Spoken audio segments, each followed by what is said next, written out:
크리스 탐린이 나와가지고 막 찬양하고 하던데, 그 크리스 탐린 찬양 가사에 예수님이라는 단어가 좀 안 나와서 좀 아쉽더라고요. 위대하신 주, 홀리 포에버, 뭐 거룩 영원히 부르는데, 근데 이제 주 예수 나의 산소망을 이제 부른 찬양 가수가 있었는데, 예수님이라는 단어가 막 들어가고 하는데, 너무 좋더라고. 너무 좋더라고. 주 예수 나의 산소망, 그 찬양 그 부르는데, 그 가수 이름, 그 찬양 가수 이름 뭐죠? 필 아무튼 그 가수가 찬양 가수거든요. 근데 주 예수 나의 산소망 작사 작곡 다 한 걸로 제가 알고 있는데, 다윗 영화에서 다윗 역할을 했다고 하더라고요. 예, 근데 이 다윗 영화 굉장히 평이 좋더라고요, 보니까. 예, 근데 뭐 성경이랑 다른 부분이 좀 있다, 뭐 너무 좀 감성적으로 만들었다, 뭐 그런 얘기 하던데, 근데 우리나라에서는 뭐 유명 연예인이 뭐 다인 역할 뭐 성공했다, 뭐 박보검인가 하는 그 연예인이 다인 역할 했다 그러는데, 근데 아무튼 예수님의 이름이 너무나 귀합니다. 할렐루야. 주님의 이름을 찬양합니다. 여기 오늘 로마서 12장 1절 유명한 구문인 것입니다. 이것이 또 내비게이터 암송 구문인 것이죠. 전 내비게이터 암송 예전에 했었거든요. 예, 근데 초반에 저게 나옵니다. 예, 저거랑 이제 고린도전서 말씀, 그 저희 중고등학교 때 내비게이터 암송 그것이 되게 유행했었던 것이었거든요. 근데 너무나 중요한 말씀이죠.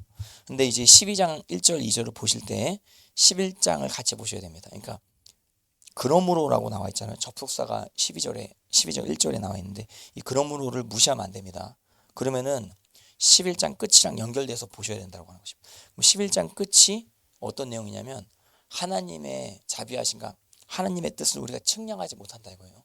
그 위대하신 하나님의 뜻을 생각할 때 이방인과 유대인들을 어떻게 인도하시는지, 하나님께서 이방인들을 택하시면 그 유대인을 버리셨느냐? 아니요. 이방인을 택하시는 것이 유대인으로 시기나게 함으로 유대인들이 오히려 더 예수님께로 나아갈 수 있는 길이 열리게 된다. 이방인의 충만한 숫자가 차게 되어지면 유대인들이, 온 이스라엘이 구원을 받게 된다. 그럼 이방인의 충만한 숫자가 언제 차냐? 그 때는 알 수 없는 것입니다. 근데 하나님의 섭리는 이방인의 충만한 숫자가 차게 되어지면 유대인들이 돌아오게 돼요. 근데 이게 역설적 진리, 역설적 하나님의 섭리인 것이거든요. 하나님이 이스라엘을 버리신 것도 맞는데, 또 하나님께서 이스라엘을 완전히 버리실 수는 없는 것입니다. 하나님께서 이스라엘에 대한 부르심, 택하심의 부르심은 후회하심이 없는 것입니다. repentance, 그러니까 회개하심, 돌이키심이 없는 것입니다. 근데 이게 버린 것 같은데 또 하나님께 택하시고, 또 이방인은 또 버리신 것 같은데 또 하나님 택하시고 또 쓰시고 하는데, 이 하나님의 섭리가 측량할 수 없는 것입니다. 헤아릴 수 없는 것입니다. 우리가 하나님의 뜻을 재단할 수 없다라고 제가 이제 주일날 말씀을 드렸습니다. 이렇게 하나님의 뜻이 이건 것 같은데 또 더 깊은 어떤 뜻이 그 안에 있다라고 하는 것이죠. 그러니까 성경을 우리가 풀 때도 마찬가지인 것입니다. 성경의 어떤 진리를 풀 때 어떤 진리가 깨달아졌다 얘기하는데, 그런데 그걸로 이제 끝이냐? 그 진리에 대해서 그게 맥시멈의 진리냐? 아니요. 그 더 깊은 영역이 있는 것이거든요. 그러니까 같은 부분을 계속 또 봐도 또 새롭고 또 새롭고 하는 하나님의 역사가 나타날 수 있는 것입니다. 근데 이게 이 하나님의 무한하신 사랑, 정말 이게 상상을 초월하는 사랑인 것입니다. 근데 이것을 생각할 때 뭐밖에 안 나오냐면 경배밖에 안 나와요.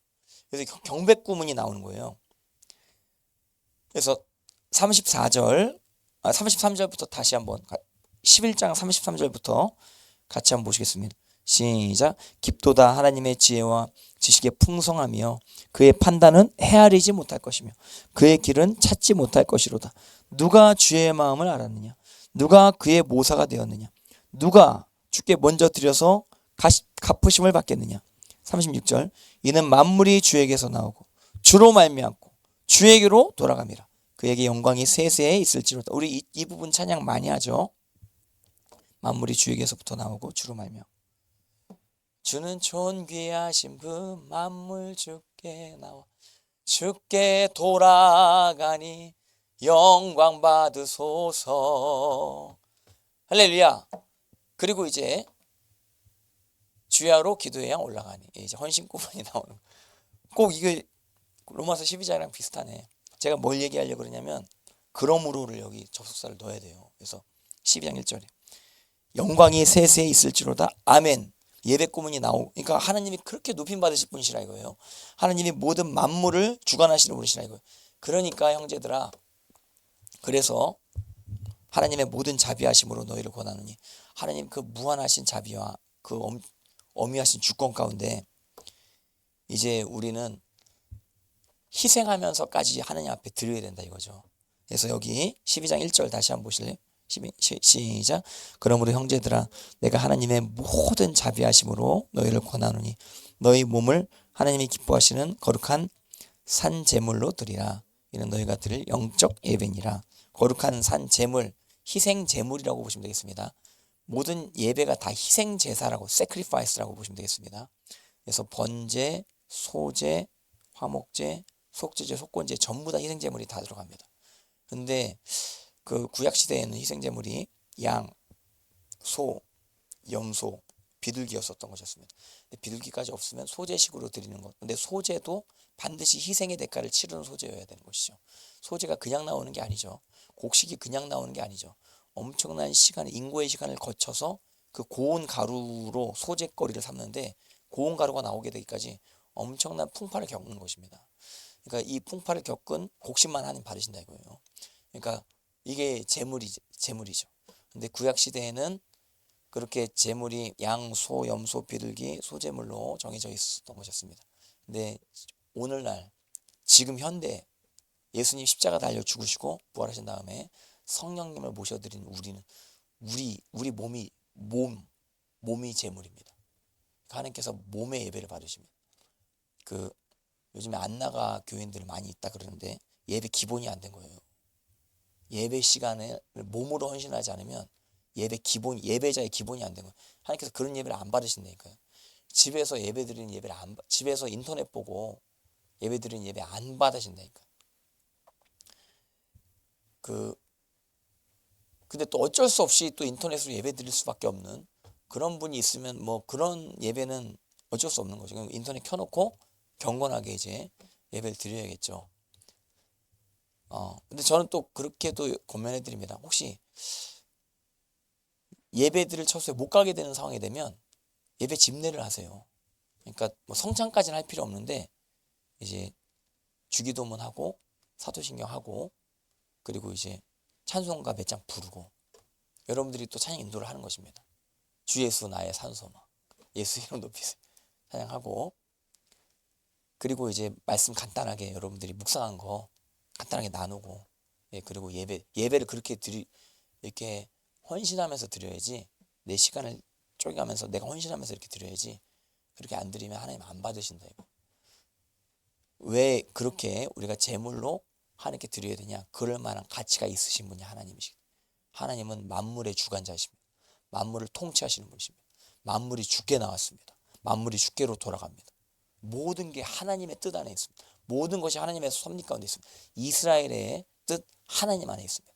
이방인의 모든 상황 하나님 손 안에 있는 것입니다. 대한민국의 모든 상황 하나님의 손 안에 있습니다. 그러므로 할렐루야. 그러므로 우리는 예배에 우리 몸을 헌신하자. 할렐루야. 그 올림픽 공원에 수많은 청년들 막 깃발 들고 하는 것도 좋은데 우리는 예배로 헌신하자. 할렐루야. 어떤 분이 어저께 저희 아내한테 그랬다 그러더라고요. 목사님 너무 힘드실 것 같아요. 막 토요일 날도 그렇게 막 진을 빼시고 주일 날에도 막 그렇게 진을 빼시고. 그래서 제가 3시 30분에 끝낸 거 아니에요. 내가 일찍 주일 날 일찍 끝내도 목사님 너무 힘드실 것 같아요. 뭐 그런데 내가 그거 이해해 주셔서 감사하더라고. 내가 좀 힘들었는데, 근데 그래도 그게 맛이 예배의 맛이. 힘들어도 내 힘을 다해. 진을 빼면서 막 쏟아내는 거. 그게 예배의 맛이라니까요. 그리고 여러분들 생각할 때도 여러분들 어저께 오신 분들도 계신데 되게 힘드셨을 것 같아요. 왔다 갔다 하고 또 주일 아침에 나가가지고 또 기도도 하고 뭐 하는데 어저께 경주가 경배 시간에 막 엎드려 있더라고. 그래서 내가 너무 안타깝게 여겨지는 거예요. 그래서 이제 그 방석을 하나 더 깔아줬어. 그냥 누우라고. 누워서 경배드리라고. 예, 누워서 경배해도 되거든요. 예, 이게 완전히 엎드려서 부복하는 식으로 괜히 겸손하게 이렇게. 근데 얘가 이제 겸손하게 그것보다는 좀 피곤해서. 근데 그것도 이제 훈련이라 하는데, 제가 여러분들한테 미안하긴 합니다. 토요일 날도 나오라 그러고 주일 날도 나오라 그러고. 근데 내가 뭐 억지로 나오라고 한 건 아닌데, 근데 여러분들이 또 자원하는 마음으로 나왔는데 되게 힘드신데, 힘들지 않습니까? 할만하십니까? 그리고 또 오늘 새벽까지 나오셨어. 이렇게 나오셨다고 하면서 막 또 힘드신 분에 대해서 이야기하면서 웃는 것도, 내 얼굴이 웃는 것도 참 미안하긴 한데, 예, 근데 그런 예배를 받으시는 거예요, 사실은. 북한에 왜 예배가 드려져야 돼요? 희생이 있음에도 예배가 드려져야 돼요. 그런 예배를 하나님 원하시는 거예요. 희생하는 예배를 하나님 원하시는 거예요. 드리는 예배를 하나님 원하시는 거예요. 나는 여기에 다 드립니다. 내가 드릴 수 있는 건 다 드립니다. 그렇기 때문에 하나님 예배를 받으실 수 있다라고 생각이 드는 것입니다. 그리고 가정 가운데도 마찬가지인 것입니다. 우리가 예배 끝나고 나서 이제 가정 가운데 섬기는데, 우리 희생이 없으면은 예배가 아닙니다. 그래서 가정 가운데 솔직히 이제 예수님 믿는 사람들이 억울함을 많이 당합니다. 예수님 믿기 때문에 우리 예수님 믿는 사람에게 높은 수준을 요구하면서 자기는 그렇게 살지 않으면서 우리에게는 억지로 희생을 요구하고 뭔가 바라는 그런 게 있거든요. 그래서 믿는 사람들은 다를 거다. 자기는 그렇게 안 살면서 우리한테 그렇게 요구합니다. 희생을 요구합니다. 희생을. 근데 그들이 요구하는 대로 희생하면 안 되지만 예수님 말씀대로는 희생해야 됩니다. 근데 그런 희생은 하나님 받으십니다. 용서하는 게 사실은 희생하는 거거든요. 내가 좀 억울하거든요, 용서하면. 근데 그렇게 계속 하셔야 됩니다. 그럴 만한 가치가 있어요. 왜냐하면 하나님께서 함께 하시기 때문에. 할렐루야. 하나님이 만물의 주관자 되시고 우리 가정을 통치하시고. 우리 가정 어디서부터 왔어요? 하나님으로부터 왔어요. 우리 가정 어디로 돌아가요? 하나님으로 돌아가. 하나님 심판대 앞에 다 쓸 거예요. 그러니까 그 하나님 계시니 그러므로 우리가 희생하자 이거죠. 거룩한 산제물로 드리라. 이것이 영적 예배. 제가 영적 예배에 대해서 많이 예전에 설교 한번 따라 영적 예배. 말이 되는 예배란 뜻으로 해석해도 되는 것입니다. 로기코스라고 한 단어인데 이게 로기코스, 로고스에서 나온 단어라고 그랬죠. 말씀에 입각한 예배. 말씀이 논리란 뜻으로도 해석이 됩니다. 그러니까 논리적인 이렇게도 번역이 되거든요. 논리적인 예배. 합리적인 예배. 말이 되는 예배. 이런 뜻인 것입니다. 자, 그래서 우리가 어떻게 멘탈 관리를 하느냐? 희생제사로 멘탈 관리를 하는 것입니다. 희생 예배가 드려질 때 하나님의 임재가 우리 가운데 떨어지는 것입니다. 하나님의 영광이 우리 가운데 떨어지는 것입니다. 그래서 마인드 관리가 되는 것입니다. 그래서 2절 같이 보시고 2절 시작. 너희는 이 세대를 본받지 말고 오직 마음을 새롭게 함으로 변화를 받아 하나님의 선하시고 기뻐하시고 온전하신 뜻이 무엇인지 분별하도록 가라. 온전하신 뜻 퍼펙션이라고 퍼펙트라고 킹제임스 NIV 전부 다 그렇게 번역을 했습니다. 하나님의 뜻은 선하십니다. 하나님의 뜻은 온전하십니다. 하나님의 뜻은 완벽합니다. 오늘 완벽한 하나님의 뜻이 여러분들에게 주어졌습니다. 할렐루야. 그 뜻 가운데 나갈 수 있도록 마음이 준비가 되는 게 중요합니다. 근데 언제 준비가 된다고요? 희생 예배를 드릴 때 준비가 된다. 이 마음을 새롭게 하는 게 중요하다. 그래서 우리가 이 세대 여러 풍파들 닥쳐올 것이지만 본받지 않을 수 있는 것입니다. 마음이 새로워질 수 있는 예배를 여러분들이 새벽에 드리고 있기 때문에, 그리고 또 매주일 또 매주 중에 또 드리시기 때문에 하나님께서 여러분들 귀하게 인도하실 줄 믿습니다. 그래서 반드시 마음을 새롭게 만드는 그 장소, 예배의 장소를 여러분들이 꼭 확보하시고, 그리고 예배 드리시고 또 개인 묵상 시간을 꼭 가지시고 마음을 꼭 새롭게 하는 그 시간이 중요합니다. 그러니까 엎어지고 넘어지고 엎어지고 넘어지고 뭐 잘 되고 이런 것 가운데 막 무슨 성취감을 느끼고 이거보다 더 중요한 게 붙어 있는 거예요. 붙어 있어야 돼. 일단은 붙어 있어야 돼. 그러면 공급을 받고 안 넘어집니다. 예, 그래서 내가 왜 넘어졌지? 자기 자신을 자책하지 말고 그 시간을 가지시라 이거예요. 하나님 앞에 무릎 꿇는 시간을 가지시라. 할렐루야. 하나님 앞에 믿음으로 나아가는 시간을 갖고 그리고 거기서 말씀으로 점검이 되고 마음이 딱 준비가 된 상황 가운데 이기는 거지. 세상도 이기는 거지. 마음 준비도 안 되는. 그러니까 저는 부르심이 그래서 그런지 크리스천 가운데 가장 중요한 게 예배라고 생각합니다. 예배가 실패하면 인생 실패하는 거예요. 근데 예배가 성공하면 인생 성공할 줄 믿습니다. 근데 예배의 극치가 월십이죠. 경배죠. 경배. 그래서 매일 우리는 이 가운데 무릎을 꿇습니다. 그래서 나 자신을 죽입니다. 그러니까 내 자아를 십자가에 못 박는 예배 때마다 죽음을 느끼셔야 되는 것입니다. 내 욕심이 죽는 겁니다. 내 혈기가 죽는 겁니다. 내 방향성, 나의 계획 다 실패. 그 감사한 거죠. 내 계획은 실패하고 하나님의 계획만 온전히 서게 되는 그게 내 계획이 죽는 겁니다. 예배 가운데 항상 죽음을 느끼셔야 됩니다. 그래야 부활의 영광을 경험하게 된다라고 하는 사실을 기억하시기를 바랍니다. 할렐루야. 주님의 이름을 찬양합니다. 예, 애들이 없으니까 애들이 없는 상황 가운데 또 말씀에 나가고 애들이 있으면 또 애들이 있는 상황 가운데 또 애들한테도 훈계 교훈도 나가고 하는데 그 모든 것들을 또 이해해 주시고 하셔서 감사한데 그 어른들끼리 모이는 것도 괜찮네. 너무 좋. 예, 근데 하나님 앞에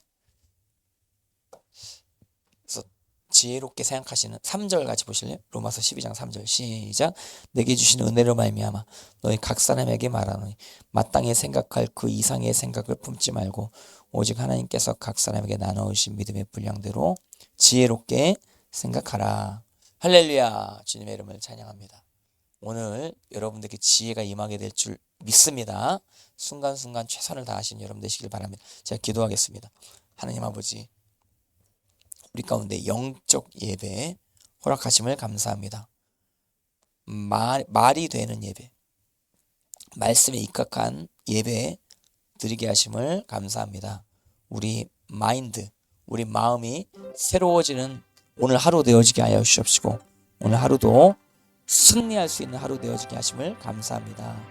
오늘도 이겼습니다. 오늘도 말씀 가운데 순종하는 은혜 충만히 허락하심을 감사합니다. 주님의 뜻이 무엇인지 분별하는 하루 되어지게 하시고 오늘 우리 안에 있는 잘못된 열심을 다 십자가에 못 박습니다. 주님의 영광을 향한 열정으로 주님 은혜로 주어지는 열정으로 충만하게 허락하여 주시옵소서. 감사드리며 예수님의 이름 받들어 간절히 기도를 쌓옵나이다. 아멘. 할렐루야. 주님의 이름을 찬양합니다.